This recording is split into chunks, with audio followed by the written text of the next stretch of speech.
Jet fans, what's going on? How we doing today? It's game day, so I'm heading out to the stadium in a little bit, hoping for at least just some competitive football this week.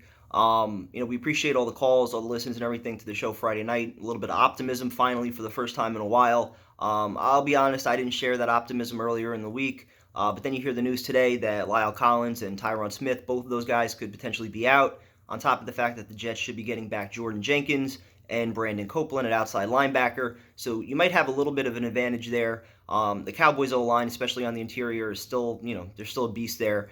That's why Leonard Williams, he's got to earn his contract. Quinnen Williams, he showed some flashes last week. He's got to keep showing up. Being without Henry Anderson, that's not going to be enough of an excuse not to show up this week. The defense has to stay competitive like they've been, 3 of the first 4 games this year. If the Jets want a chance. Hopefully, the crowd's into it and they're a factor. You're going to have plenty of Cowboy fans in that building. I think we all know that. But hopefully there's a little bit of buzz. Hopefully the Jets do it right. They introduce the offense.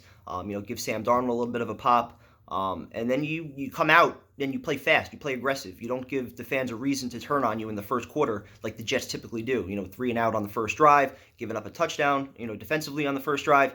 Keep the fans in it right away.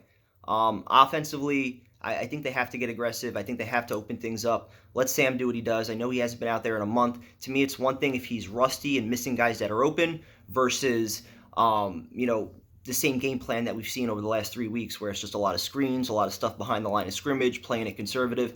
That can't happen. Let Sam open it up, open up the playbook. Let's see what this offense can do. You pretty much have everyone back minus Chris Herndon. And to me, that's not enough of an excuse not to perform this week. That's not an excuse not to compete. Being without a tight end and, Henry Anderson, and Nate Hairston, yes, those guys have been good role players, but I'm sorry. You got to find a way to compete. We've been saying it for weeks now. You have the quarterback back. You're back at home. Try and save the season. Play some competitive football today. Let's go, Jets. Talk to you guys later.